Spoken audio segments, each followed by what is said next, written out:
Meita atnāca no skolas, teica, nu esmu zēns.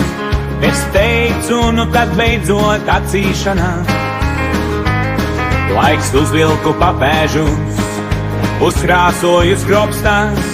Tavs tētis tagad ir mamma. Ko tu āksties, tēt, ko tu joko viņa prasa? Es atbildēju, kas tev ļāva pieņemt manu dzimumu.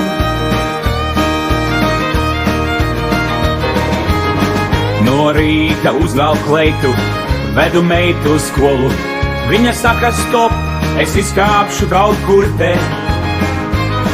Es nepadodos, pavadu viņu līdz durvīm. Esmu liela, bārdaina meitene. Ko tu āksties, tēt, ko tu joko viņa prasa? Es atbildēju,